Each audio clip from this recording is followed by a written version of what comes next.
8-10 truck पाए आ जी कूड़े दे, लै जाओ चक के। तुसीं लोकां दे बस स्टैंड साफ करते फिरते हो, साडा भी चक के लै जाओ। मैं इहनूं कहना भी तूं चला ला बसां मेरियां साल वास्ते, मैनूं टैक्स चोरी करके विखा दे। तुहाडा टैक्स असीं 31/3/2022 तक माफ़ करांगे, ਤੁਹਾਨੂੰ ਟੈਕਸ ਭਰਨ ਦੀ ਲੋੜ ਨਹੀਂ ਜੀ। ਇਹ ਸਰਦਾਰ ਮਨਪ੍ਰੀਤ ਸਿੰਘ ਬਾਲ ਸਾਹਿਬ ਦੀ ਆਪਣਾ ਵਰਡਿੰਗ ਆ। ਉਹਦਾ ਕੋਈ ਲੀਗਲ ਨੋਟੀਫਿਕੇਸ਼ਨ ਆਇਆ ਨਾ, ਤਾਂ ਇਸ ਕਰਕੇ ਤੁਸੀਂ ਟੈਕਸ ਨਹੀਂ ਭਰਿਆ ਹਜੇ? ਮੈਂ ਇਹਦੇ 'ਚ ਮੈਂ ਇਕੱਲਾ ਥੋੜੀ ਚੋਰ ਹਾਂ ਜੀ। ਪੀਣ ਵਾਲੇ ਪਾਣੀ ਦੇ ਵਿੱਚ ਸੀਵਰੇਜ ਪਾਣੀ ਆਉਂਦਾ ਜੀ, ਔਰ 5 ਸਾਲ ਹੋ ਗਏ ਲੋਕਾਂ ਨੇ ਵਾਟਰ ਵਰਕਸ ਦੀ ਟੂਟੀ 'ਚੋਂ ਪਾਣੀ ਭਰ ਕੇ ਨਹੀਂ ਪੀਤਾ। ਢਿੱਲੋਂ ਸਾਹਿਬ ਤੁਸੀਂ ਵੀ ਸ਼ਹਿਰ 'ਚ ਰਹਿੰਦੇ ਹੋ, ਇੱਥੇ ਇੱਧਰ ਘਰੇ ਵੀ ਤੁਹਾਡੇ ਬੈਕ ਆਉਂਦਾਗਾ ਪਾਣੀ? ਟਰੱਕ ਬਿਸਲਰੀ ਦਾ ਆਉਂਦਾ ਜੀ ਮੇਰੇ ਆਪ ਦੇ ਘਰੇ। ਜਦੋਂ ਅਕਾਲੀ ਸਰਕਾਰ ਸੀ ਉਦੋਂ ਹੀ ਜ਼ਿਆਦਾ ਵਾਧਾ ਹੋਇਆ ਹੈਗਾ, ਕਿਤੇ ਨਾ ਕਿਤੇ ਹੇਰਾ ਫੇਰੀ ਹੋਈ ਹੈ। 300 ਬੱਸ ਬਣ ਕਿਵੇਂ ਗਈ, ਇਹ ਵੱਡਾ ਸਵਾਲ ਆ। ਸਰ ਕਹਿੰਦੇ ਵੀ ਬਾਉਂਸਰ ਬੂੰਸਰ ਬੜੇ ਰੱਖਦੇ ਨੇ, ਬੜਾ ਪ੍ਰਭਾਵ ਪਾ ਕੇ ਰੱਖਦੇ ਨੇ। ਤੁਹਾਨੂੰ ਅੱਧਾ ਘੰਟਾ ਹੋ ਗਿਆ ਇਹਨੂੰ, ਕੋਈ ਤੁਹਾਨੂੰ ਬਾਉਂਸਰ ਵੇਖਿਆ? ਦੱਸੋ, ਤੁਹਾਨੂੰ ਕੋਈ ਵੇਖਿਆ ਬਾਉਂਸਰ? ਜਵਾਬ ਦਿਓ ਹੁਣ ਮੇਰੀ ਗੱਲ। ਫਿਰ ਆਰੋਪ ਕਿਉਂ ਲੱਗਦੇ ਨੇ ਵੀ ਦੇਖਿਆ ਮੈਂ ਦੋਨੇ ਤੁੰਨੇ ਫਲਾਨਾ ਕੀਤਾ, ਮੈਂ ਜੇਲ੍ਹ 'ਚ ਫਿਰ ਤੁੰਨੂ ਆਈਏ। ਹਾਲਾਂਕਿ ਕੋਈ ਗੱਲ ਨਹੀਂ, ਕੋਈ ਬਾਤ ਨਹੀਂ। ਬਾਦਲ ਫੈਮਿਲੀ ਜੋ ਵੀ ਆ ਜੀ, ਚੰਗੀ ਆ ਮਾੜੀ ਆ, ਸਾਡੇ ਵਾਸਤੇ ਰੱਬ ਆ ਜੀ। ਉਹ ਉਹਨਾਂ ਦੇ ਅਗੇਂਸਟ ਬੋਲੂਗਾ ਤਾਂ ਸਾਨੂੰ ਐਂ ਲੱਗਦਾ ਵੀ ਸਾਨੂੰ ਬੋਲਦਾ, ਤੇ ਫਿਰ ਅਸੀਂ ਖੋਲ੍ਹਦੇ ਜੀ ਸਾਰੇ। ਮੈਂ ਤਾਂ ਗਨਮੈਨ ਵੀ ਨਹੀਂ ਕੋਈ ਰੱਖਣਾ ਜੀ। ਮੈਂ ਕੀ ਕਰਨਾ ਗਨਮੈਨ ਜੀ? ਮੈਨੂੰ ਕਿਸੇ ਤੋਂ ਖਤਰਾ ਹੀ ਨਹੀਂ। ਜਦੋਂ ਐਮਐਲਏ ਬਣ ਗਏ ਉਦੋਂ ਨਹੀਂ ਰੱਖਣਾ ਜੀ। ਮੁੱਕਰ ਨਾ ਜਾਇਓ, ਵੀਡੀਓਜ਼ ਬੜੀਆਂ ਵਾਇਰਲ ਹੁੰਦੀਆਂ। ਸ਼੍ਰੋਮਣੀ ਅਕਾਲੀ ਦਲ ਦਾ ਚੀਫ ਮਿਨਿਸਟਰ ਕੈਂਡੀਡੇਟ ਕੌਣ ਹੋਣ ਵਾਲਾ? ਕੌਣ? ਸਰਦਾਰ ਸੁਖਬੀਰ ਸਿੰਘ ਬਾਦਲ। ਸਿੰਪਲ, ਉਹ ਜਿਹਨੂੰ ਮਰਜ਼ੀ ਬਣਾ ਦੇ, ਪ੍ਰਕਾਸ਼ ਸਿੰਘ ਤਾਂ ਉਹੀ ਹੈ। ਪ੍ਰਕਾਸ਼ ਸਿੰਘ ਬਾਦਲ।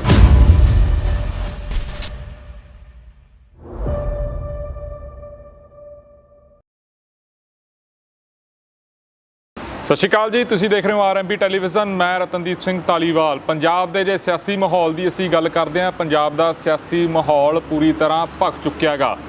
2022 ਦੀ ਗੱਲ ਹੁੰਦੀ ਆ, ਵਿਧਾਨ ਸਭਾ ਚੋਣਾਂ ਦੀ ਗੱਲ ਹੁੰਦੀ ਆ, ਪਰ ਜੇ ਅਸੀਂ ਮਾਲਵੇ ਖਿੱਤੇ ਦੀ ਗੱਲ ਕਰਦੇ ਹਾਂ, ਖਾਸ ਕਰਕੇ ਗੱਲ ਹੁੰਦੀ ਆ ਭਾਰਤ ਦੀ ਦੂਜੇ ਨੰਬਰ ਦੀ ਸਭ ਤੋਂ ਪੁਰਾਣੀ ਪਾਰਟੀ ਸ਼੍ਰੋਮਣੀ ਅਕਾਲੀ ਦਲ ਬਾਦਲ ਦੀ ਗੱਲ ਕਰਦੇ ਹਾਂ।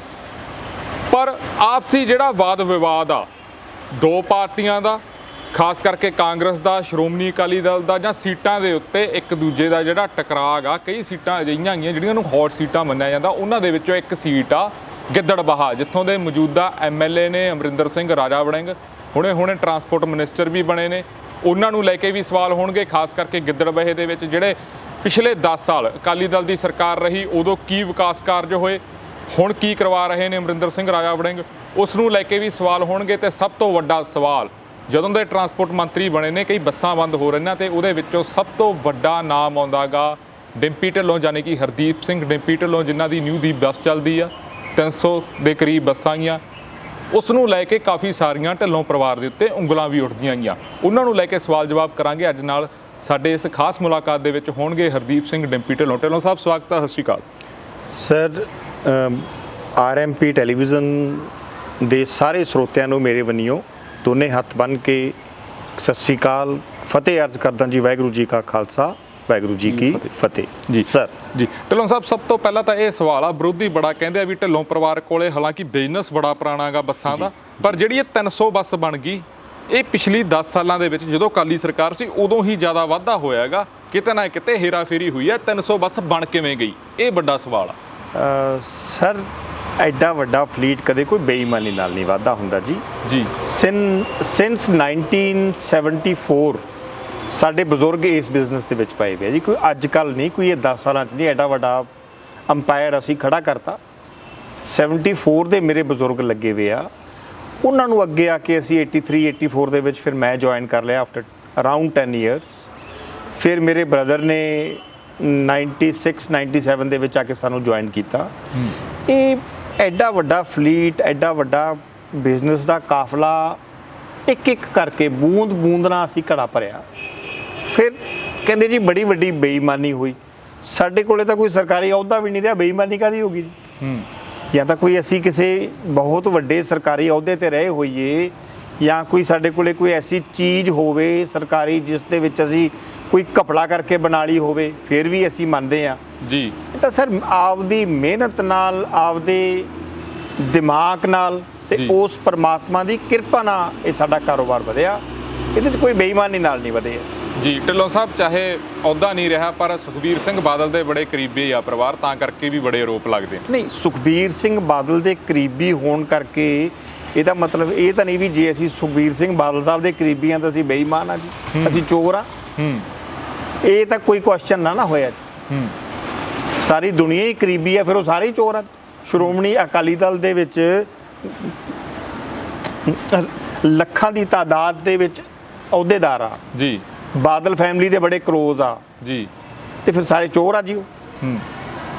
ਇਹ ਤਾਂ ਮਤਲਬ ਕਿ ਕੋਈ ਕੁਐਸਚਨ ਨਹੀਂਗਾ ਜੀ, ਮੈਂ ਇਸ ਨੂੰ ਕੋਈ ਕੁਐਸਚਨ ਨਹੀਂ ਸਮਝਦਾ ਵੀ ਕਿਸੇ ਦੇ ਵੀ ਕੋਈ ਤੁਸੀਂ ਕਲੋਜ਼ ਹੋ ਤਾਂ ਫਿਰ ਤੁਸੀਂ ਚੋਰ ਹੋ। ਕਿਉਂਕਿ ਸਾਡਾ ਇੱਕ ਬਿਜ਼ਨਸ ਇਹੋ ਜਿਹਾ ਜਿਹੜਾ ਸੜਕਾਂ ਤੇ ਦਿਖਦਾ ਜੀ।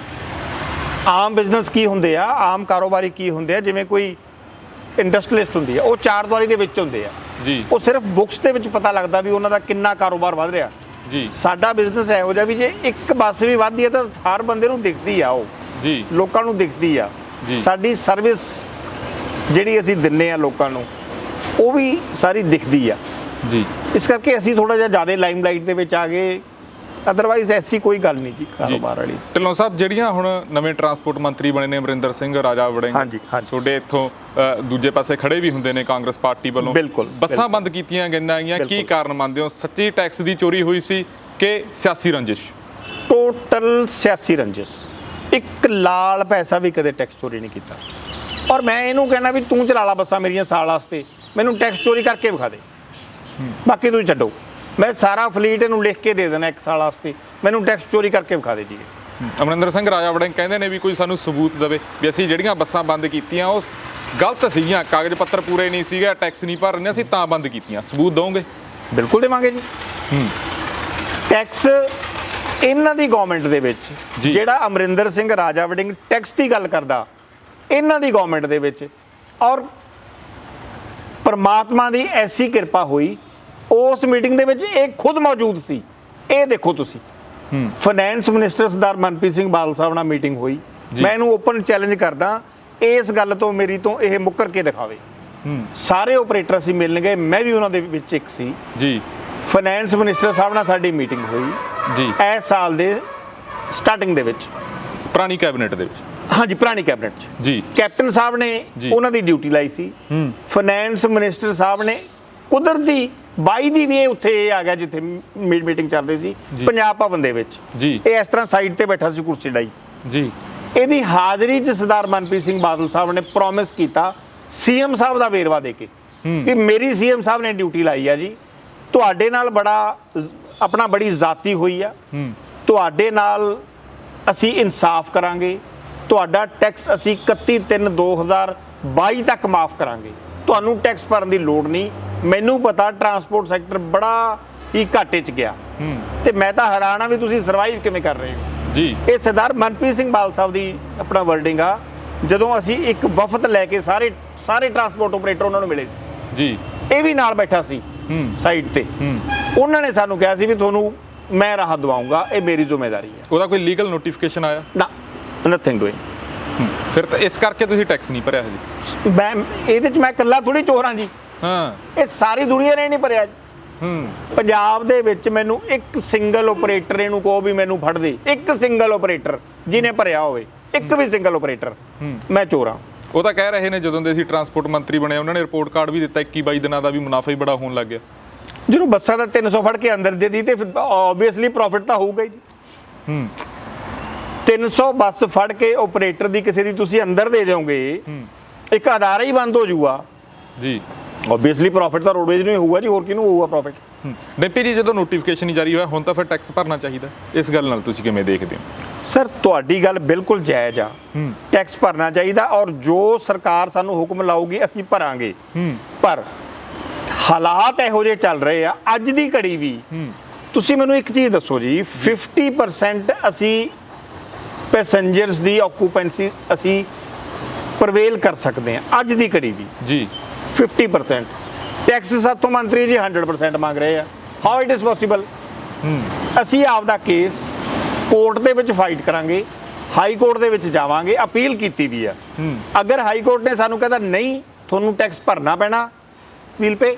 300 ਚੋਂ ਕਿੰਨੀਆਂ ਬੱਸਾਂ ਬੰਦ ਹੋਈਆਂ ਜੀ? ਉਹ ਸਾਰੀਆਂ ਮੇਰੀਆਂ ਗੱਡੀਆਂ ਇੱਥੇ ਨਹੀਂ ਚੱਲਦੀਆਂ ਜੀ, ਇੱਥੇ ਅਰਾਊਂਡ 150 ਦੇ ਕਰੀਬ ਚੱਲਦੀ ਹੈ ਜੀ। ਉਹਦੇ 'ਚ ਮੇਰੀਆਂ ਇਹਨਾਂ ਨੇ 35-36 ਬੱਸਾਂ ਅੰਦਰ ਦੇ ਰੱਖੀ। 35-36 ਜਿਹੜੀਆਂ ਪੰਜਾਬ ਦੇ ਵਿੱਚ ਬੰਦ ਕਰਤੀਆਂ ਰੇਟ? ਹਾਂਜੀ ਹਾਂਜੀ, ਜਗ੍ਹਾ ਜਗ੍ਹਾ ਕੀਤੀਆਂ ਹੋਈਆਂ। 150 ਪਹਿਲਾਂ ਸਾਡੇ ਨਾਲ ਇਹਨਾਂ ਨੇ ਇਹ ਪ੍ਰੋਮਿਸ ਕੀਤਾ, ਇਹ ਹਰ ਗੱਲ ਤੇ ਮੁੱਕਰ ਜਾਂਦਾ ਜੀ। ਇਹ ਹਰ ਗੱਲ ਤੇ ਇਹ ਕਹਿੰਦਾ ਸੀ ਤੁਸੀਂ ਚੌਥਾ ਹਿੱਸਾ ਮੇਰਾ ਟੈਕਸ ਭਰ ਦਿਓ, ਟੈਕਸ ਭਰ ਦਿਓ, ਮੈਂ ਤੁਹਾਡੀਆਂ ਬੱਸਾਂ ਛੱਡ ਦੂੰਗਾ, ਹਰ ਮਹੀਨੇ ਇੰਨਾ ਭਰੀ ਚੱਲਿਓ। ਅਸੀਂ ਸਾਰੇ ਐਗਰੀ ਕਰਕੇ ਜੀ ਵੀ ਚਲੋ ਠੀਕ ਆ, ਆਪਾਂ ਚੌਥਾ ਹਿੱਸਾ ਟੈਕਸ ਭਰ ਕੇ ਆਪਦੀਆਂ ਬੱਸਾਂ ਛਡਾ ਲਈਏ। ਉਦੋਂ ਬਾਅਦ ਆਪਾਂ ਅਪੀਲ ਪਾ ਲਾਂਗੇ, ਅਗਰ ਆਪਣੇ ਹੱਕ 'ਚ ਹੋਈ ਉਸ ਹਿਸਾਬ ਨਾਲ ਟੈਕਸ ਭਰ ਦਾਂਗੇ, ਅਗਰ ਆਪਣੇ ਹੱਕ 'ਚ ਨਾ ਹੋਈ ਤਾਂ ਫਿਰ ਆਪਾਂ ਸਾਰਾ ਟੈਕਸ ਭਰ ਦਾਂਗੇ। ਸਾਰੇ ਜਣੇ ਐਗਰੀ ਕਰਕੇ ਇੱਕ ਕਿਸ਼ਤ ਵੀ ਭਰਤੀ ਸਾਰਿਆਂ ਨੇ। 60 ਲੱਖ ਰੁਪਏ ਮੈਂ ਇਹਨੂੰ ਭਰ ਕੇ ਦਿੱਤਾ ਜੀ। ਫਿਰ ਮੁੱਕਰ ਗਿਆ, ਕਹਿੰਦਾ ਜੀ ਸਾਰਾ ਭਰੋ। ਇਹ ਤਾਂ ਕੋਈ ਗੱਲ ਨਹੀਂ ਜੀ। ਜੇ ਡੈਂਪੀ ਜੀ ਹੁਣ ਗਿੱਦੜਬਾਹੇ ਦਾ ਹਾਲ ਚਾਲ ਪੁੱਛ ਲੈਂਦੇ ਆ, ਗਿੱਦੜਬਾਹੇ ਦਾ ਕੀ ਹਾਲ ਚਾਲ ਆ, ਖਾਸ ਕਰਕੇ ਜਿਹੜੇ ਪਹਿਲਾਂ ਵਾਲੇ 10 ਸਾਲ ਸੀ ਜਦੋਂ ਅਕਾਲੀ ਸਰਕਾਰ ਸੀ, ਜਾਂ ਉਹ ਟਾਈਮ ਜਦੋਂ ਵਿੱਤ ਮੰਤਰੀ ਸੀਗੇ ਮਨਪ੍ਰੀਤ ਸਿੰਘ ਬਾਦਲ, ਇੱਥੋਂ ਚੋਣ ਜਿੱਤੇ ਹੋਏ ਸੀਗੇ, ਉਹ ਟਾਈਮ ਵੜਿੰਗ ਫੈਮਿਲੀ ਕਹਿੰਦੀ ਹੈ ਵੀ ਉਹ ਟਾਈਮ ਵੀ ਨਹੀਂ ਵਿਕਾਸ ਹੋਇਆ, ਪਿਛਲੇ 10 ਸਾਲਾਂ 'ਚ ਉਹ ਵੀ ਵਿਕਾਸ ਨਹੀਂ ਹੋਇਆ। ਅਸੀਂ ਸਾਰਾ ਸੀਵਰੇਜ ਸਿਸਟਮ ਸਾਰੇ ਇਕੱਲੇ ਜਿੰਨੇ ਵੀ ਵਾਰਡ ਆ 18-19 ਵਾਰਡ ਨੇ, ਉੱਥੇ ਸੀਵਰੇਜ ਸਿਸਟਮ ਨਵਾਂ ਪਵਾ ਰਹੇ ਹਾਂ, ਵਾਟਰ ਵਰਕ ਦੀ ਸਪਲਾਈ ਗੁੱਡ ਕਰਵਾ ਰਹੇ ਹਾਂ, ਅੱਗੇ ਨਾਲੋਂ ਹੋ ਰਿਹਾ ਕੰਮ। ਮੈਨੂੰ ਬੜੀ ਹਾਸੀ ਆਉਂਦੀ ਆ ਜੀ ਸਾਡੇ ਮੰਤਰੀ ਜੀ ਤੇ, ਵੀ ਮੈਨੂੰ ਲੱਗਦਾ ਜਿੱਥੇ ਮੰਤਰੀ ਜੀ ਨਹੀਂ ਉੱਥੇ ਤਾਂ ਨਾ ਸੀਵਰੇਜ ਆ ਨਾ ਵਾਟਰ ਵਰਕਸ ਦਾ ਪਾਣੀ ਆ। ਸਾਰੇ ਲੋਕ ਧਿਆਏ ਮਰੀ ਜਾਂਦੇ ਆ ਤੇ ਸੀਵਰੇਜ ਬਣੀ ਹੋਈ ਇੰਨੇ ਕਿ ਦੁੱਗੀ ਆ ਵੀ ਬਾਹਰ ਵੀ ਨਹੀਂ ਕੋਈ ਜਾ ਸਕਦਾ। ਹਾਂਜੀ, ਇਹ ਐਡਾ ਕੁ ਵੱਡਾ ਇੱਕ ਗੱਪੀ ਬਣ ਚੁੱਕਿਆ, ਹਰ ਗੱਲ ਤੇ ਗੱਪ, ਹਰ ਗੱਲ ਤੇ ਗੱਪ, ਹਰ ਗੱਲ ਤੇ ਗੱਪ। ਜੇ ਛੋਟੀ ਜਿਹੀ ਗੱਲ ਵੀ ਕਰਨੀ ਉਹਦੇ ਤੇ ਵੀ ਗੱਪ। ਇੱਕ ਪਿੱਛੇ ਜੇ ਵੀਡੀਓ ਆਈ ਸੀ, ਉਹ ਮੁੰਡਾ ਲੈਣੋਂ ਪਾਰ ਰਹਿੰਦਾ ਜੀ, ਉਹਨੇ ਪਾਈ ਸੀ, ਮੈਂ ਉਹ ਛੋਟੀ ਜਿਹੀ ਦੇਖੀ ਸੀ, ਉਹਨੇ ਅਨਕਾਊਂਟਾਂ ਲੱਗੀਆਂ ਹੋਏ ਸੀ, ਕਹਿੰਦਾ ਮੰਤਰੀ ਜੀ ਆ ਮੜਾ ਝਾਤੀ ਮਾਰਿਓ ਜੀ, ਆ ਇੱਥੇ ਮੈਂ ਰੇਲਵੇ ਸਟੇਸ਼ਨ ਦੇ ਨਾਲ ਰਹਿਣਾ ਜੀ, ਆ ਇੱਥੇ 8-10 ਟਰੱਕ ਪਏ ਆ ਜੀ ਕੂੜੇ ਦੇ, ਲੈ ਜਾਓ ਚੱਕ ਕੇ, ਤੁਸੀਂ ਇਹ ਲੋਕਾਂ ਦੇ ਬੱਸ ਸਟੈਂਡ ਸਾਫ਼ ਕਰਦੇ ਫਿਰਦੇ ਹੋ, ਆ ਸਾਡਾ ਵੀ ਚੱਕ ਕੇ ਲੈ ਜਾਓ। ਭਾਈ ਸਾਹਿਬ ਸੀਵਰੇਜ ਦਾ ਸਾਡਾ ਇੰਨਾ ਮਾੜਾ ਹਾਲ ਆ, ਕਦੇ ਜਾ ਕੇ ਸ਼ਹਿਰ 'ਚ ਪੁੱਛੋ। ਮੈਂ ਨਹੀਂ ਕਹਿੰਦਾ ਤੁਹਾਨੂੰ ਐਂ ਲੱਗੂ ਵੀ ਮੈਂ ਉਹਦਾ ਵਿਰੋਧੀ ਆ, ਮੈਂ ਤੁਹਾਨੂੰ ਤਾਂ ਕਹਿਣਾ, ਕਦੇ ਸ਼ਹਿਰ 'ਚ ਜਾ ਕੇ ਪੁੱਛੋ ਸੀਵਰੇਜ ਹੁੰਦਾ ਕੀ ਹੈ, ਤੁਹਾਨੂੰ ਫਿਰ ਪਤਾ ਲੱਗੂ। ਲੋਕਾਂ ਦੇ ਬੈਕ ਘਰਾਂ ਦੇ ਵਿੱਚ ਸੀਵਰੇਜ ਆਈ ਜਾਂਦਾ ਜੀ, ਪੀਣ ਵਾਲੇ ਪਾਣੀ ਦੇ ਵਿੱਚ ਸੀਵਰੇਜ ਪਾਣੀ ਆਉਂਦਾ ਜੀ। ਔਰ 5 ਸਾਲ ਹੋ ਗਏ ਲੋਕਾਂ ਨੇ ਵਾਟਰ ਵਰਕਸ ਦੀ ਟੂਟੀ 'ਚੋਂ ਪਾਣੀ ਭਰ ਕੇ ਨਹੀਂ ਪੀਤਾ। ਇਹ ਤਾਂ ਕਹਿੰਦਾ ਨਾ ਜੀ ਮੈਂ ਬਹੁਤ ਵਧੀਆ ਇੰਤਜ਼ਾਮ ਕਰਤਾ, ਪਤਾ ਨਹੀਂ ਕਿੰਨਾ ਕੁ ਲੰਮਾ ਇਹਨੇ ਚਲਾਉਣਾ। ਪਰਲੇ ਪਾਸੇ ਜਦੋਂ ਆਪਾਂ ਲਾਈਨ ਕ੍ਰਾਸ ਕਰ ਜਾਈਏ, ਯਕੀਨ ਜਾਣਿਓ ਤੁਸੀਂ, ਔਰ ਸਾਰੇ ਸ਼ਹਿਰ ਦੇ ਵਿੱਚ ਤੁਸੀਂ ਜਾ ਕੇ ਦੇਖ ਲਓ, ਕੋਈ ਵਾਟਰ ਵਰਕਸ ਦਾ ਪਾਣੀ ਨਹੀਂ ਪੀਂਦਾ, ਪੀਣ ਯੋਗ ਹੀ ਹੈ ਨਹੀਂ। ਢਿੱਲੋਂ ਸਾਹਿਬ ਤੁਸੀਂ ਵੀ ਸ਼ਹਿਰ 'ਚ ਰਹਿੰਦੇ ਹੋ, ਇੱਥੇ ਇੱਧਰ ਘਰੇ ਵੀ ਤੁਹਾਡੇ ਬੈਕ ਆਉਂਦਾਗਾ ਪਾਣੀ? ਸਰ ਅਸੀਂ ਬਿਸਲਰੀ ਪਾਣੀ ਮੰਗਾ ਕੇ ਪੀਂਦੇ ਹਾਂ ਜੀ, ਸਾਰੀ ਫੈਮਿਲੀ, ਇੱਕ ਬੋਤਲਾਂ ਵਾਲਾ ਡੱਬਾ ਚੱਕ ਕੇ ਲਿਆ ਕੇ ਵਿਖਾਈ ਕਾਲੇ ਇਹਨਾਂ ਨੂੰ। ਵਾਟਰ ਵਰਕਸ ਦਾ ਪਾਣੀ ਪੀਣ ਯੋਗ ਨਹੀਂਗਾ ਜੀ। ਉਹ ਤਾਂ ਕਹਿੰਦੇ ਵੀ ਪੂਰਾ ਵਿਕਾਸ ਕਰ ਰਹੇ ਆ, 4.5 ਸਾਲ ਹੋ ਗਏ ਵੀ ਵਿਕਾਸ ਹੀ ਵਿਕਾਸ ਚੱਲ ਰਿਹਾ ਸਾਡੀ ਸਰਕਾਰ। ਸਰ ਸਾਡੇ ਟਰੱਕ ਬਿਸਲਰੀ ਦਾ ਆਉਂਦਾ ਜੀ, ਮੇਰੇ ਆਪਦੇ ਘਰੇ, ਸਾਡੇ ਦਾ ਸਾਰਾ ਆਪਣਾ, ਮੇਰੇ ਮਦਰ ਰਾਊਂਡ 80 ਸਾਲ ਦੇ ਆ, ਬਿਮਾਰ ਆ, ਤੇ ਅਸੀਂ ਤਾਂ ਜੇ ਕਿਤੇ ਇਹਨਾਂ ਦੇ ਵਾਟਰ ਵਰਕਸ ਦਾ ਪਾਣੀ ਪੀਣ ਲੱਗ ਜਾਈਏ ਸਾਰਾ ਟੱਬਰ ਬਿਮਾਰ ਹੋ ਜਾਂਦਾ ਜੀ, ਐਡਾ ਮਾੜਾ ਹਾਲ ਆ। ਇੱਕ ਗੱਲ ਇਹ ਵੀ, ਮੈਂ ਤੁਹਾਡੀ ਇੱਕ ਮੈਂ ਪੁਰਾਣੀ ਮੁਲਾਕਾਤ ਵੀ ਦੇਖ ਰਿਹਾ ਸੀ, ਗਿੱਦੜਬਾਹੇ ਨੇ ਧਰਨਾਟ ਰਾਜਨੀਤਿਕ ਲੀਡਰ ਪੈਦਾ ਕੀਤੇ ਨੇ, ਬੜੇ ਵੱਡੇ ਰਹੇ, ਬਾਦਲਾਂ ਦਾ ਵੀ ਗੜ੍ਹ ਕਿਹਾ ਜਾਣ ਲੱਗਿਆ। ਪਰ ਕੀ ਤੁਹਾਨੂੰ ਲੱਗਦਾ ਵੀ ਕਮੀ ਕਿੱਥੇ ਰਹਿ ਗਈ? ਉਸ ਤਰ੍ਹਾਂ ਡਿਵੈਲਪਮੈਂਟ ਕਿਉਂ ਨਹੀਂ ਹੋ ਸਕੀ? ਜਿਵੇਂ ਬਠਿੰਡੇ ਨੂੰ ਕਿਹਾ ਜਾਂਦਾ ਵੀ ਬਠਿੰਡਾ ਬੜੇ ਅੱਗੇ ਚਲਾ ਗਿਆ, ਚੰਡੀਗੜ੍ਹ ਦੇ ਬਰਾਬਰ ਉਹਦੀ ਕੰਪੈਰੀਜ਼ਨ ਕੀਤਾ ਜਾਂਦਾ ਹੈਗਾ, ਵੀ ਗਿੱਦੜਬਾਹੇ ਦੇ ਵਿੱਚ ਕਿੱਥੇ ਘਾਟ ਰਹਿ ਗਈ? ਸਰ ਐਸੀ ਨਹੀਂ ਗੱਲ, ਅਕਾਲੀ ਦਲ ਦੇ ਰਾਜ ਵੇਲੇ ਬਹੁਤ ਡਿਵੈਲਪਮੈਂਟ ਹੋਈ ਆ। ਪ੍ਰੋਬਲਮ ਕੀ ਆਈ, ਘਾਟ ਕਿਤੇ ਨਹੀਂ ਰਹੀ। ਸਾਡੇ ਸ਼ਹਿਰ ਦੇ ਵਿੱਚ ਹਰ ਚੀਜ਼ ਹੈਗੀ ਜੀ, ਕੋਈ ਐਸੀ ਚੀਜ਼ ਨਹੀਂ ਜਿਹੜੀ ਇੱਥੇ ਨਾ ਹੋਵੇ ਜੀ। ਪੋਜੀਸ਼ਨ ਇਹ ਬਣ ਗਈ ਵੀ ਸਾਡੇ ਨਾਲ ਇੱਕ ਵੱਡਾ ਸ਼ਹਿਰ ਬਣ ਗਿਆ ਬਠਿੰਡਾ, ਉਹਦੀ ਰੱਜ ਕੇ ਡਿਵੈਲਪਮੈਂਟ ਹੋਈ। ਜ਼ਿਆਦਾ ਇੱਥੇ ਡਿਵੈਲਪਮੈਂਟ ਨਾ ਹੋਣ ਦਾ ਕਾਰਨ ਇਹ ਬਣ ਗਿਆ ਕਿ ਲੋਕਾਂ ਦਾ ਰੁਝਾਨ ਜ਼ਿਆਦਾ ਬਠਿੰਡੇ ਵੱਲ ਨੂੰ ਹੋ ਗਿਆ। ਹਰ ਬੰਦਾ, ਕਿਉਂਕਿ ਇੱਥੋਂ ਸਾਰਾ 20 ਮਿੰਟ ਦਾ ਰਸਤਾ ਬਠਿੰਡੇ ਦਾ ਜੀ। ਆਮ ਵੱਡੇ ਸ਼ਹਿਰਾਂ 'ਚ ਜੇ ਆਪਾਂ ਆਪਦੇ ਘਰੋਂ ਕਿਸੇ ਮਾਰਕੀਟ ਦੇ ਵਿੱਚ ਜਾਈਏ, ਜਿਵੇਂ ਚੰਡੀਗੜ੍ਹ, ਮੁਹਾਲੀ, ਕਿਤੇ ਵੀ ਤਾਂ ਅੱਧਾ ਘੰਟਾ ਪੌਣਾ ਘੰਟਾ ਆਪਾਂ ਨੂੰ ਆਰਾਮ ਨਾਲ ਲੱਗ ਜਾਂਦਾ। ਸਾਨੂੰ ਇੱਥੋਂ ਸਾਰੇ 20 ਮਿੰਟ ਲੱਗਦੇ ਆ ਜੀ। ਉੱਥੇ ਬਠਿੰਡੇ ਜਾਣ ਦੇ ਵਿੱਚ ਜੋ ਸ਼ਾਪਿੰਗ, ਸਾਡਾ ਸਾਰਾ ਸ਼ਾਪਿੰਗ ਸੈਂਟਰ ਹੀ ਬਠਿੰਡਾ ਜੀ, ਸਾਰੇ ਕਿਧਰ ਵੇਦਾ ਜੀ, ਬਜਾਏ ਕਿ ਛੋਟੀਆਂ ਮੋਟੀਆਂ ਸਮਾਨ ਲੈਣ ਤੇ ਉਹੀ ਆ। ਬਾਕੀ ਸਾਡੇ ਕਿਸੇ ਕੋਈ ਸਕੂਲ ਕਾਲਜ ਦੀ ਸਾਡੀ ਘਾਟ ਨਹੀਂ। ਹਸਪੀਟਲਸ ਦੇ ਵਿੱਚ ਜਿਹੜੀ ਸਾਨੂੰ ਆਮ ਤੌਰ ਤੇ ਫਸਟ ਏਡ ਮਿਲਦੀ ਆ ਉਹ ਇੱਥੇ ਹੈਗੀ ਜੀ, ਠੀਕ ਆ। ਆਲਮੋਸਟ ਪ੍ਰਾਈਵੇਟ ਹਸਪੀਟਲਸ ਬਹੁਤ ਆ, ਸਰਕਾਰੀ ਵੀ ਸਰਦਾਰ ਬਾਦਲ ਵੇਲੇ ਮੈਂ ਕਾਫੀ ਕੁਛ ਇੱਥੇ ਲੈ ਆਇਆ ਸੀਗਾ ਜੀ। ਉਸ ਟਾਈਮ ਤੇ ਅੱਛੇ ਡਾਕਟਰਸ ਵੀ ਆ, ਮਤਲਬ ਕਿ ਫਸਟ ਏਡ ਫੈਸਿਲਿਟੀ ਪੂਰੀ ਬਹੁਤ ਵਧੀਆ ਹੈਗੀ ਆ। ਐਜੂਕੇਸ਼ਨ ਵਾਈਜ਼ ਵੀ ਸਭ ਕੁਝ ਹੈਗਾ, ਕੋਈ ਪ੍ਰੋਬਲਮ ਨਹੀਂ। ਇਹ ਐਵੇਂ ਡਿੱਗਾ ਮਾਰੀ ਜਾਂਦੇ ਆ ਸਾਡੇ ਮੰਤਰੀ ਜੀ ਵੀ ਮੈਂ ਆਹ ਲੈ ਕੇ ਹਜੇ ਤੱਕ ਕੁਝ ਨਹੀਂ ਆਏ। ਅਸਲੀਅਤ ਹੈ ਸਵਾਏ ਇੰਟਰਲੌਕ ਟੈਲਾਂ ਤੋਂ, ਜਿਹਨੂੰ ਮਰਜ਼ੀ ਜਾ ਕੇ ਤੁਸੀਂ ਸ਼ਹਿਰ 'ਚ ਪੁੱਛ ਲਓ। ਉਹਦੇ 'ਚ ਵੀ ਮੈਂ ਹੁਣ ਜੇ ਆਖੂੰਗਾ ਤਾਂ ਤੁਹਾਨੂੰ ਐਂ ਲੱਗੂ ਵੀ ਕਣੀਏ ਆਪਣਾ ਆਪ ਦਾ ਰੰਜਿਸ਼ ਕਰਕੇ ਕੱਢਦਾ। ਉਹਦੇ 'ਚ ਇਹਨਾਂ ਨੂੰ ਬੜਾ ਮੋਟਾ ਕਮਿਸ਼ਨ ਬਣਦਾ ਜੀ। ਇਸ ਕਰਕੇ ਕੱਲੀ ਇੰਟਰਲੌਕ ਦੀ ਡਿਵੈਲਪਮੈਂਟ ਹੋਈ ਹੈ ਸਾਡੇ ਸਾਰੇ ਸ਼ਹਿਰ ਦੇ ਵਿੱਚ ਤੇ ਸਾਰੇ ਪਿੰਡਾਂ ਦੇ ਵਿੱਚ, ਅਦਰਵਾਈਜ਼ ਜ਼ੀਰੋ ਆ ਜੀ।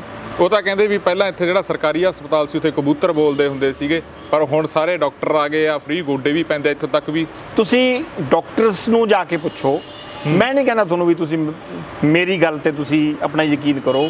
ਉਹਨਾਂ ਨੂੰ ਜਾ ਕੇ ਇਹ ਪੁੱਛੋ ਤੁਸੀਂ ਡਾਕਟਰਸ ਨੂੰ ਵੀ ਤੁਹਾਨੂੰ ਕਿੰਨਾ ਚਿਰ ਹੋ ਗਿਆ ਇੱਥੇ ਆਇਆ ਨੂੰ, ਤੁਹਾਨੂੰ ਉਹ ਦੱਸਣਗੇ। ਮੈਂ ਨਹੀਂ ਕੁਝ ਕਹਿੰਦਾ ਜੀ, ਤੁਹਾਨੂੰ ਉਹ ਦੱਸਣਗੇ ਵੀ ਉਹਨਾਂ ਨੂੰ ਆਇਆ ਨੂੰ ਕਿੰਨਾ ਚਿਰ ਹੋ ਗਿਆ ਇੱਥੇ। ਇਹਦੀ ਆਦਤ ਆ ਜੀ ਗੱਪ ਮਾਰਨ ਦੀ। ਇਹ ਤਾਂ ਇਹ ਵੀ ਆਖਦਾ ਸੀ ਵੀ ਮੈਂ ਬੜਾ ਵੱਡਾ ਗੈਸ ਪਲਾਂਟ ਲਾਤਾ ਇੱਥੇ। ਉਹ ਸੇਤੀਆ ਸਾਹਿਬ ਨੇ ਇੱਥੇ ਭੇਜਿਆ ਸੀ। ਸੇਤੀਆ ਪੇਪਰ ਮਿਲ ਵਾਲਿਆਂ ਨੇ ਇੱਕ ਟਰੱਕ ਬਣਾਇਆ ਸੀ ਜੀ ਗੈਸ ਦਾ, ਜਦੋਂ ਬਹੁਤ ਵੱਡਾ ਆਪਣੀ ਕੋਵਿਡ ਦਾ ਆਪਣਾ ਕਰੋਪ ਚੱਲ ਰਿਹਾ ਸੀ ਜੀ। ਉਹਨਾਂ ਨੇ ਆਪਦਾ ਟਰੱਕ ਬਣਾ ਕੇ ਸੇਵਾ ਵਾਸਤੇ ਭੇਜਿਆ ਸੀ। ਇਹਨੇ ਉਹਨੂੰ ਉਹ ਪ੍ਰਚਾਰ ਕੀਤਾ ਸੀ ਜੀ ਵੀ ਮੈਂ ਆਹ ਦੇਖੋ ਜੀ ਐਡਾ ਵੱਡਾ ਆਕਸੀਜਨ ਪਲਾਂਟ ਲੈ ਆਇਆ, ਹੁਣ ਕਦੇ ਆਕਸੀਜਨ ਦੀ ਕਮੀ ਨਹੀਂ ਹੋਊਗੀ ਜੀ। ਇੱਕ ਲਾਲ ਪੈਸਾ ਲਾਇਆ ਨਹੀਂ ਜੀ। ਡੈਂਪੀ ਸਾਹਿਬ, ਖਾਸ ਕਰਕੇ ਹੁਣ ਸਵਾਲ ਆਉਂਦਾਗਾ ਤੁਹਾਡੇ ਭਾਈ ਸਾਹਿਬ ਤੇ ਸਣੀ ਢਿੱਲੋਂ ਤੇ, ਕਾਫੀ ਵਾਦ ਵਿਵਾਦ 'ਚ ਰਹਿੰਦੇ ਆ, ਕਾਫੀ ਜਿਹੜਾ ਮੈਚ ਆ ਉਹ ਫਸਿਆ ਰਹਿੰਦਾ ਗਾ। ਉਧਰੋਂ ਰਾਜਾ ਵੜਿੰਗ ਜੀ ਲਾਈਵ ਰਹਿੰਦੇ ਆ, ਉਧਰੋਂ ਇਹ ਲਾਈਵ। ਹਾਲਾਂਕਿ ਉਹਨਾਂ ਨੇ ਪਿਛਲੇ ਦਿਨੀ ਮੈਂ ਵੀ ਅਮਰਿੰਦਰ ਸਿੰਘ ਰਾਜਾ ਵੜਿੰਗ ਦੀ ਮੁਲਾਕਾਤ ਕੀਤੀ ਸੀ, ਉਹਨਾਂ ਨੇ ਵੀ ਕਿਹਾ ਵੀ ਇੱਕ ਵਾਰ ਮੈਥੋਂ ਵੀ ਗੁੱਸੇ 'ਚ ਬੋਲਿਆ ਗਿਆ ਸੀ, ਉਦੋਂ ਬਾਅਦ ਮੈਂ ਮਾਫੀ ਵੀ ਮੰਗੀ ਜੰਗਤ ਤੌਰ 'ਤੇ ਵੀ ਇਹੋ ਜਿਹੀਆਂ ਚੀਜ਼ਾਂ ਰਾਜਨੀਤੀ 'ਚ ਨਹੀਂ ਹੋਣੀਆਂ ਚਾਹੀਦੀਆਂ। ਤੁਹਾਨੂੰ ਕੀ ਲੱਗਦਾ ਵੀ ਰਾਜਨੀਤੀ ਇੱਕ ਹਿਸਾਬ ਸਿਰ ਦੀ ਹੀ ਰਹਿਣੀ ਚਾਹੀਦੀ ਹੈ, ਵਿਰੋਧੀ ਉਮੀ ਰਹਿਣਾ ਚਾਹੀਦਾ ਗਾ? ਉਹ ਚੀਜ਼ਾਂ ਜਦੋਂ ਪਬਲਿਕ ਡੋਮੇਨ ਦੇ ਵਿੱਚ ਜਾਂਦੀਆਂ, ਤੁਹਾਨੂੰ ਨਹੀਂ ਲੱਗਦਾ ਵੀ ਇਮੇਜ ਦੋਨੇ ਪਰਿਵਾਰਾਂ ਦੀ ਖਰਾਬ ਹੁੰਦੀ ਆ, ਪਾਰਟੀ ਦੀ ਅਲੱਗ ਖਰਾਬ ਹੁੰਦੀ ਹੈ, ਛਵੀ ਗਾਂ ਬੱਚੇ ਵੀ ਗਾਂ ਬਾਈ ਜੀ ਦਾ ਬੱਚਾ ਵੀ ਪੋਲੀਟਿਕਸ 'ਚ ਆ ਰਿਹਾ ਹੈਗਾ, ਤੁਹਾਨੂੰ ਨਹੀਂ ਲੱਗਦਾ ਵੀ ਹੋਰ ਚੀਜ਼ ਬਣ ਜਾਂਦੀ ਹੈ? ਮੈਂ ਤਾਂ ਭਾਈ ਸਾਹਿਬ ਬਿਲਕੁਲ ਵੀ ਇਸ ਚੀਜ਼ ਦੇ ਹੱਕ 'ਚ ਨਹੀਂ, 1% ਵੀ ਜੀ। ਪਰ ਅੱਜ ਕੱਲ੍ਹ ਹਾਲਾਤ ਇਹੋ ਜਿਹੇ ਆ ਜੀ, ਟੋਲਰੇਸ਼ਨ ਪਾਵਰ ਹੈ ਨਹੀਂ, ਬਰਦਾਸ਼ਤ ਸ਼ਕਤੀ ਕਿਸੇ 'ਚ ਹੈ ਨਹੀਂ ਜੀ। ਇਹ ਸਾਡੇ ਅਗੇਂਸਟ, ਸਾਡੀ ਫੈਮਿਲੀ ਦੇ ਅਗੇਂਸਟ ਬਹੁਤ ਕੁਝ ਬੋਲਦਾ ਸੀ। ਮੈਂ ਤੁਹਾਨੂੰ ਦਿਲ ਦੀ ਗੱਲ ਦੱਸਦਾ ਜੀ, ਮੈਂ ਕਦੇ ਇਹਦੇ ਖਿਲਾਫ ਨਹੀਂ ਕੁਝ ਬੋਲਿਆ ਸੀ। ਕਾਂਗਰਸ ਪਾਰਟੀ ਦੇ ਖਿਲਾਫ ਹੀ ਬੋਲਦਾ ਸੀ, ਉਹਨਾਂ ਦੀ ਨੀਤੀਆਂ ਦੇ ਖਿਲਾਫ ਬੋਲਦਾ ਸੀ ਜੀ। ਇਹ ਸਟਾਰਟ ਕੀਤਾ ਇਹਨੇ ਸਾਡੀ ਫੈਮਿਲੀ ਦੇ ਖਿਲਾਫ ਪਰਸਨਲੀ ਆਉਣਾ, ਸਣੀ ਨੂੰ ਗੁੰਡੇ ਦੱਸਣਾ। ਫਿਰ ਅੱਜ ਕੱਲ੍ਹ ਭਾਈ ਸਾਹਿਬ ਹਰੇਕ ਦੇ ਜ਼ੁਬਾਨ ਲੱਗੀ ਵੀ ਆ, ਪਹਿਲਾਂ ਤੁਸੀਂ ਬੋਲ ਪੋ, ਜਦੋਂ ਅਗਲਾ ਬੋਲਦਾ ਫਿਰ ਤੁਸੀਂ ਛੇਤੀ ਕਿਤੇ ਕਹੋ ਜੀ ਮੈਨੂੰ ਮਾਫ ਕਰ ਦਿਓ, ਮੈਨੂੰ ਨਹੀਂ ਬੋਲਣਾ ਚਾਹੀਦਾ ਸੀ। ਯਾਰ ਤੂੰ ਐਡੇ ਵੱਡੇ ਰੁਤਬੇ ਤੇ ਆ, ਸੋਚ ਸਮਝ ਕੇ ਬੋਲ, ਪਹਿਲਾਂ ਹੀ ਸੋਚ ਸਮਝ ਕੇ ਬੋਲ, ਫਿਰ ਬਾਅਦ 'ਚ ਜੋ ਤੈਨੂੰ ਮਾਫੀ ਮੰਗਣੀ ਪੈ ਰਹੀ ਹੈ। ਵਾਈ ਇਹ ਸਾਡੇ ਪਿੰਡ ਜਾ ਕੇ ਸਾਡੇ ਖਿਲਾਫ ਬੋਲ ਕੇ ਆਇਆ ਦੋਨਾਂ ਭਰਾਵਾਂ ਦੇ ਵੀ ਦੇਖਿਆ ਮੈਂ ਦੋਨੇ ਤੁੰਨੇ ਫਲਾਨਾ ਕੀਤਾ, ਮੈਂ ਜੇਲ੍ਹ 'ਚ ਫਿਰ ਤੁਨੂੰ ਆਈਏ। ਹਾਲਾਂਕਿ ਕੋਈ ਗੱਲ ਨਹੀਂ, ਕੋਈ ਬਾਤ ਨਹੀਂ। ਇਲੈਕਸ਼ਨ ਤੂੰ ਆਪਣਾ ਬਠਿੰਡੇ ਤੋਂ MP ਦੇ ਲੜ ਰਿਹਾ, ਸਾਡੇ ਨਾਲ ਤੇਰਾ ਕੋਈ ਕਨੈਕਸ਼ਨ ਨਹੀਂ, ਅਸੀਂ ਤੇਰੇ ਅਗੇਂਸਟ ਕੁਝ ਨਹੀਂ ਬੋਲੇ, ਤੂੰ ਆਪਦੀ ਡਿਵੈਲਪਮੈਂਟ ਦੀ ਗੱਲ ਦੱਸ। Why do you go personally? ਹੁਣ ਸਾਡੇ ਪਿੰਡ ਦੇ ਵਿੱਚ ਜਾ ਕੇ ਇਹੋ ਜਿਹਾ ਕੁਝ ਇਹ ਬਕਵਾਸ ਕਰੂਗਾ ਜੀ, ਸ਼ਹਿਰ ਦੇ ਵਿੱਚ ਚੌਂਕ ਦੇ ਵਿੱਚ ਆ ਕੇ ਇਹਨੇ ਉਹ ਰੱਜ ਕੇ ਬਕਵਾਸ ਕੀਤਾ। ਦੇਖੋ ਬਾਦਲ ਫੈਮਿਲੀ ਜੋ ਵੀ ਆ ਜੀ, ਚੰਗੀ ਆ ਮਾੜੀ ਆ, ਸਾਡੇ ਵਾਸਤੇ ਰੱਬ ਆ ਜੀ। ਉਹ ਉਹਨਾਂ ਦੇ ਅਗੇਂਸਟ ਬੋਲੂਗਾ ਤਾਂ ਸਾਨੂੰ ਐਂ ਲੱਗਦਾ ਵੀ ਸਾਨੂੰ ਬੋਲਦਾ, ਤੇ ਫਿਰ ਅਸੀਂ ਖੋਲ੍ਹਤੇ ਜੀ ਸਾਰੇ ਆਪਣਾ ਜੋ ਗਵਰਨਰ ਖੋਲ੍ਹ ਸਕਦੇ ਸੀ, ਫਿਰ ਉਹਨੇ ਖੋਲ੍ਹਤੇ। ਹਾਲਾਂਕਿ ਮੈਂ ਉਹਨੂੰ ਬਹੁਤ ਰੋਕਿਆ ਵੀ ਤੂੰ ਯਾਰ ਨਾ ਜਾ ਜੀ, ਮੈਨੂੰ ਤਾਂ ਕਹਿੰਦਾ ਚਲੋ ਬਾਈ ਜੀ ਮੈਂ ਨਹੀਂ ਇਹੋ ਜਿਹਾ ਕੁਛ ਕਰਦਾ। ਚੋਰੀਓਂ ਭੱਜ ਗਿਆ ਜੀ ਮੈਥੋਂ, ਉੱਥੇ ਪਿੰਡ ਜਾ ਕੇ ਬਣਾਤੀ। ਮੈਨੂੰ ਤਾਂ ਉਦੋਂ ਪਤਾ ਲੱਗਾ ਜਦੋਂ ਲਾਈਵ ਹੋ ਗਿਆ ਫੇਸਬੁੱਕ ਤੇ, ਯਾ ਇਹਦਾ ਕੰਮ ਕਰਤਾ। ਮੈਂ ਤਾਂ ਉਦੋਂ ਵੀ ਲੜਿਆ ਇਹਨੂੰ, ਮੇਰੇ ਕੋਲੇ ਆਇਆ ਨਹੀਂ 2 ਦਿਨ ਵੀ ਚਲੋ ਇੰਨਾ ਆਪਾਂ ਕਾਹਨੂੰ ਜਾਣਾ ਸੀ ਕਿਸੇ ਦੇ ਪਰਸਨਲੀ। ਫਿਰ ਉਹ ਮੈਨੂੰ ਅਖੀਰ 'ਚ ਇਹੀ ਕਹਿੰਦਾ ਜੀ, ਜਦੋਂ ਇਹ ਨਹੀਂ ਹਟਦਾ ਜੀ ਫਿਰ ਆਪਾਂ ਕਿਉਂ ਹਟੀਏ। ਖਾਸ ਕਰਕੇ ਢਿੱਲੋਂ ਸਾਹਿਬ ਇਹ ਵੀ ਕਿਹਾ ਜਾਂਦਾ ਵੀ MC ਇਲੈਕਸ਼ਨ ਹੋਏ ਉਹਦੇ 'ਚ ਬੜਾ ਧੱਕਾ ਕਰਿਆ ਗਾ। ਢਿੱਲੋਂ ਪਰਿਵਾਰ ਨੇ, ਉਹ ਐਲੀਗੇਸ਼ਨ ਨੂੰ ਤੁਸੀਂ ਕਿਵੇਂ ਦੇਖਦੇ ਹੋ ਵੀ ਉਦੋਂ ਬਾਅਦ ਕਾਫੀ ਜਿਹੜੀ ਹੈਗੀ ਆ ਦੋਨਾਂ ਦੇ ਵਿੱਚ ਉਧਰੋਂ ਰਾਜਾ ਵੜਿੰਗ ਵਾਲੇ ਪਾਸਿਓਂ ਤੁਹਾਡੇ ਵਾਲੇ ਪਾਸਿਓਂ ਫਿਰ ਜ਼ਿਆਦਾ ਖਿੱਚੋਤਾਣ ਵਧੀਆ, ਉਦੋਂ ਸਾਰਾ ਕੰਮ ਵਿਗੜਿਆ ਹੈਗਾ? ਭਾਈ ਸਾਹਿਬ 9 ਸੀਟਾਂ ਇਹ ਜਿੱਤ ਗਿਆ ਜੀ। ਜੀ ਮੈਨੂੰ ਇੱਕ ਗੱਲ ਦੀ ਸਮਝ ਨਹੀਂ ਆਉਂਦੀ ਵੀ ਧੱਕਾ ਕਾਹਦੇ ਨਾਲ ਹੋ ਗਿਆ ਜੀ। 19 ਸੀਟਾਂ ਦੇ ਵਿੱਚੋਂ 9 ਇਹ ਜਿੱਤ ਗਿਆ, 10 ਅਸੀਂ ਜਿੱਤ ਗਏ। ਜੇ ਅਸੀਂ ਧੱਕਾ ਤਾਂ ਆ ਹੁੰਦਾ ਜਿਹੜਾ ਇਹਨੇ ਹੁਣ ਕੀਤਾ ਜੀ। ਇੱਕ ਵੀ ਨਹੀਂ ਕਿਸੇ ਨੇ ਜਿੱਤੀ, ਸਾਰੀਆਂ ਇਹ ਜਿੱਤ ਗਿਆ। 19 ਚੋਂ ਇੱਕ ਜਿੱਤਿਆ, ਉਹ ਵੀ BSP। ਜੇ ਆਉਣ ਵਾਲੀਆਂ ਇਲੈਕਸ਼ਨਾਂ ਦੀ ਗੱਲ ਕਰਦੇ ਆ, ਗਿੱਦੜਬਾਹੇ ਦੇ ਵਿੱਚ 47-48 ਪਿੰਡ ਆਉਂਦੇ ਆ, ਕਿਵੇਂ ਆ ਪੋਜੀਸ਼ਨ ਪਾਰਟੀ? 52 ਪਿੰਡ ਆਉਂਦੇ ਆ ਜੀ। 52 ਪਿੰਡ ਆਉਂਦੇ ਆ ਜੀ, 19 ਵਾਰਡ ਆ ਜੀ। ਇਹ ਵਾਰਡ ਵੀ ਤੁਸੀਂ ਐ ਸਮਝ ਲਓ ਵੀ ਇੱਕ ਵਾਰਡ ਇੱਕ ਪਿੰਡ ਹੀ ਆ। ਮਾਲਕ ਤੋਂ ਆਸ਼ੀਰਵਾਦ ਮੰਗਦੇ ਆ ਜੀ।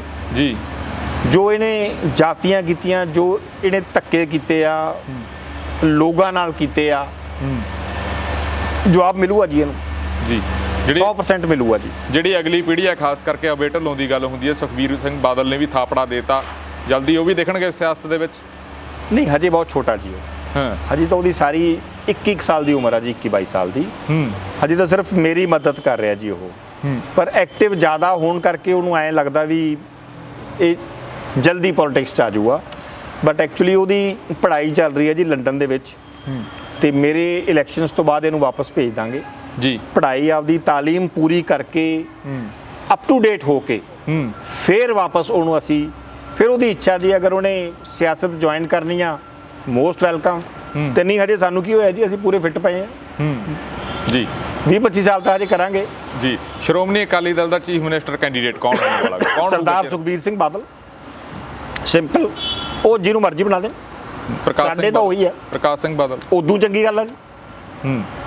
ਐਕਸਪੀਰੀਅੰਸ ਮੈਨ, ਆਲਰੇਡੀ 5 ਵਾਰੀ ਰਹਿ ਚੁੱਕੇ ਆ, ਇਦੋਂ ਵਧੀਆ ਗੱਲ ਸਾਡੇ ਵਾਸਤੇ ਕੀ ਹੋਊਗੀ ਜੀ। ਅਸੀਂ ਤਾਂ ਬਾਦਲ ਫੈਮਿਲੀ ਦੇ ਸਰਦਾਰ ਸੁਖਬੀਰ ਸਿੰਘ ਬਾਦਲ ਸਾਹਿਬ ਬਣ ਜਾਣ, ਸਰਦਾਰ ਪ੍ਰਕਾਸ਼ ਸਿੰਘ ਬਾਦਲ ਸਾਹਿਬ ਬਣ ਜਾਣ, ਸਾਡੇ ਵਾਸਤੇ ਦੋਨੇ ਹੀ, ਮਤਲਬ ਕਿ ਇਦੋਂ ਸਾਡੀ ਕੀ ਖੁਸ਼ਕਿਸਮਤੀ ਹੋਊਗੀ ਜੇ ਇਹੋ ਜਿਹੇ ਸਾਨੂੰ CM ਮਿਲ ਜਾਣ ਜੀ। ਮੈਂ ਜਾਂਦੇ ਇੱਕ ਲਾਸਟ ਪ੍ਰਸ਼ਨ ਲੈਣਾ ਚਾਹੂੰਗਾ। ਇੱਕ ਐਲੀਗੇਸ਼ਨ ਹੋਰ ਲੱਗਦਾਗਾ, ਖਾਸ ਕਰਕੇ ਡਿੰਪੀ ਢਿੱਲੋਂ ਦੇ, ਕਹਿੰਦੇ ਵੀ ਬਾਉਂਸਰ ਬੜੇ ਰੱਖਦੇ ਨੇ, ਬੜਾ ਪ੍ਰਭਾਵ ਪਾ ਕੇ ਰੱਖਦੇ ਨੇ, ਇਹ ਕਿਵੇਂ ਤੁਸੀਂ ਦੇਖਦੇ ਹੋ? ਸਰ ਮੈਂ ਬੈਠਾ ਇੱਥੇ, ਤੁਸੀਂ ਆਪਦਾ ਕੈਮਰਾ ਲੈ ਕੇ ਜਾਓ, ਦੇਖ ਕੇ ਆਓ ਸਾਰੇ ਕਿੱਥੇ ਤੁਹਾਨੂੰ ਬਾਉਂਸਰ ਵਿਖਦੇ ਆ। ਮੈਨੂੰ ਕਾਹਦੀ ਲੋੜ ਆ ਬਾਉਂਸਰਾਂ ਦੀ ਜੀ, ਮੈਨੂੰ ਸਮਝ ਨਹੀਂ ਆਉਂਦੀ। ਮੈਂ ਬਾਉਂਸਰ ਕਾਹਦੇ ਵਾਸਤੇ ਰੱਖਣੇ ਆ? ਤੁਸੀਂ ਇੱਥੇ ਆਏ ਹੋ, ਤੁਹਾਨੂੰ ਅੱਧਾ ਘੰਟਾ ਹੋ ਗਿਆ ਆਏ ਨੂੰ, ਕੋਈ ਤੁਹਾਨੂੰ ਬਾਉਂਸਰ ਵੇਖਿਆ? ਦੱਸੋ, ਤੁਹਾਨੂੰ ਕੋਈ ਵੇਖਿਆ ਬਾਉਂਸਰ? ਜਵਾਬ ਦਿਓ ਹੁਣ ਮੇਰੀ ਗੱਲ। ਫਿਰ ਆਰੋਪ ਕਿਉਂ ਲੱਗਦੇ ਨੇ ਬਾਈ ਜੀ? ਜਿਹੜੀ ਚੀਜ਼, ਫਿਰ ਉਹੀ ਗੱਲ, ਇਹਨਾਂ ਨੂੰ ਗੱਪ ਮਾਰਨ ਦੀ ਆਦਤ ਆ, ਬੋਲ ਕੇ ਮੈਂ ਲੋਕਾਂ ਨੂੰ ਜਿਤਾਉਣ ਦਾ ਵੀ ਉਹ ਆਏ ਆ। ਹੁਣ ਤੁਸੀਂ ਆਪ ਦੱਸ ਕੇ ਜਾਓ ਵੀ ਤੁਹਾਨੂੰ ਕੋਈ ਬਾਉਂਸਰ ਵੇਖਿਆ? ਜਦੋਂ ਕਹਿੰਦੇ ਵੀ ਪਿੰਡਾਂ ਜਾਂਦੇ ਆ ਵੀ ਨਾਲ ਹੁੰਦੇ ਆ ਵੀ ਕਾਲੇ ਸ਼ਰਟਾਂ, ਇੱਥੇ ਵੀ ਵੇਖਣ ਬਾਈ ਜੀ, ਕੋਈ ਉੱਤੋਂ ਤਾਂ ਨਹੀਂ ਉੱਤਰੇ ਆਉਂਦੇ ਪਿੰਡਾਂ ਹੁੰਦੇ ਨੇ ਨਾਲ। ਭਾਈ ਸਾਹਿਬ, ਜੇ ਕੋਈ ਬਾਉਂਸਰ ਹੋਊਗਾ ਤਾਂ ਇੱਥੇ ਵੀ ਤੁਹਾਨੂੰ ਵੇਖਣ, ਇੱਥੋਂ ਮੇਰੇ ਨਾਲ ਹੀ ਚੜ ਕੇ ਜਾਣਗੇ, ਹੋ ਕੇ ਉੱਤੇ ਰਹਿ ਬੰਦੇ ਪਿੰਡਾਂ 'ਚ। ਤੁਸੀਂ ਇੱਕ ਮਿੰਟ ਇੰਟਰਵਿਊ 'ਚ ਕਿਹਾ ਸੀ ਵੀ ਕਬੱਡੀ ਵਾਲੇ ਮੁੰਡੇ ਜ਼ਰੂਰ ਮੇਰੇ ਨਾਲ ਹੁੰਦੇ ਨੇ। ਕਬੱਡੀ ਵਾਲੇ ਨਾਲ ਆਏ ਨਹੀਂ ਹੁੰਦੇ ਜੀ। ਕਬੱਡੀ ਵਾਲੇ ਮੁੰਡਿਆਂ ਦੀ ਅਸੀਂ ਟੀਮ ਬਣਾਈ ਵੀ, ਅਸੀਂ ਗਰੁੱਪ ਬਣਾਇਆ ਹੋਇਆ ਜੀ। ਉਹ ਕਬੱਡੀ ਵਾਲੇ ਜਿਹੜੇ ਮੁੰਡੇ ਹੈਗੇ ਆ ਜੀ, ਉਹ ਜਿਹੜੇ ਕਿਤੇ ਉਹਨਾਂ ਉਸ ਸਰਕਲ ਦੇ ਵਿੱਚ ਪਿੰਡਾਂ ਦੇ ਵਿੱਚ ਜਦੋਂ ਮੈਂ ਜਾਂਦਾ, ਉਦੋਂ ਅੱਗੇ ਆ ਜਾਂਦੇ ਆ ਵਿਚਾਰੇ ਜੀ। ਮੇਰੇ ਨਾਲ ਪਿੰਡਾਂ ਦੇ ਵਿੱਚ ਕੰਮ ਕਰ ਲੈਂਦੇ ਆ, ਵਰਕ ਕਰਦੇ ਆ, ਨਾ ਕਿ ਉਹ ਵਿਚਾਰੇ ਬਾਉਂਸਰ ਆ ਜੀ। ਤੇ ਉਹ ਇਹਨਾਂ ਨੂੰ ਐਂ ਲੱਗਦਾ ਵੀ ਖਣੀ ਇਹ ਬਾਉਂਸਰ ਰੱਖੇ ਵੇ। ਮੈਨੂੰ ਬਾਉਂਸਰਾਂ ਦੀ ਕੀ ਲੋੜ ਆ? ਮੇਰਾ ਆਪਦਾ ਇਲਾਕਾ, ਮੇਰਾ ਆਪਦਾ ਸ਼ਹਿਰ ਆ ਜੀ, ਮੇਰਾ ਪਰਿਵਾਰ ਆ, ਮੇਰਾ ਹਲਕਾ, ਮੈਨੂੰ ਇੱਥੇ ਬਾਉਂਸਰਾਂ ਦੀ ਕੀ ਲੋੜ ਆ ਜੀ? ਮੈਂ ਤਾਂ ਗਨਮੈਨ ਵੀ ਨਹੀਂ ਕੋਈ ਰੱਖਣਾ ਜੀ। ਮੈਂ ਕੀ ਕਰਨਾ ਗਨਮੈਨ ਜੀ? ਮੈਂ ਕਿਸੇ ਤੋਂ ਖਤਰਾ ਹੀ ਨਹੀਂ। ਜਦੋਂ MLA ਬਣ ਗਏ ਉਦੋਂ ਨਹੀਂ ਰੱਖਣਾ ਜੀ। ਮੁੱਕਰ ਨਾ ਜਾਇਓ, ਵੀਡੀਓਜ਼ ਬੜੀਆਂ ਵਾਇਰਲ ਹੁੰਦੀਆਂ। ਮੈਂ ਤੁਹਾਨੂੰ ਸ਼ਰੇਆਮ ਕਹਿ ਰਿਹਾ, ਮੈਂ ਕੀ ਕਰਨਾ ਗਨਮੈਨ ਜੀ? ਮੈਨੂੰ ਕੋਈ ਲੋੜ ਨਹੀਂ ਗਨਮੈਨ ਦੀ। ਜੀ ਢਿੱਲੋਂ ਸਾਹਿਬ, ਤੁਸੀਂ ਸਮਾਂ ਦਿੱਤਾ, ਤੁਹਾਡਾ ਬਹੁਤ ਬਹੁਤ ਧੰਨਵਾਦ ਜੀ। ਸੋ ਇਹ ਸੀ ਹਰਦੀਪ ਸਿੰਘ ਡਿੰਪੀ ਢਿੱਲੋਂ। ਜੇ ਅਸੀਂ ਗਿੱਦੜਬਾਹੇ ਦੀ ਸਿਆਸਤ ਦੀ ਗੱਲ ਕਰਦੇ ਹਾਂ, ਗਿੱਦੜਬਾਹੇ ਬਾਰੇ ਗੱਲ ਕੀਤੀ, ਖਾਸ ਕਰਕੇ ਜਿਹੜੇ ਇਹਨਾਂ ਦੇ ਵਿਰੋਧੀ ਨੇ, ਰਾਜਨੀਤਿਕ ਵਿਰੋਧੀ ਨੇ, ਅਮਰਿੰਦਰ ਸਿੰਘ, ਰਾਜਾ ਵੜਿੰਗ ਬਾਰੇ ਸਵਾਲ ਜਵਾਬ ਹੋਏ। ਅੱਗੇ ਫਿਰ ਹਾਜ਼ਰ ਹੋਵਾਂਗੇ ਕਿਸੇ ਹੋਰ ਰਾਜਨੀਤਿਕ ਸ਼ਖਸੀਅਤ ਦੀ ਮੁਲਾਕਾਤ ਲੈ ਕੇ। ਹੁਣ ਆਪਣੇ ਦੋਸਤ ਰਤਨਦੀਪ ਸਿੰਘ ਧਾਲੀਵਾਲ ਨੂੰ ਦਿਓ ਇਜਾਜ਼ਤ। ਦੇਖਦੇ ਰਹੋ RMB ਟੈਲੀਵਿਜ਼ਨ। ਧੰਨਵਾਦ ਜੀ।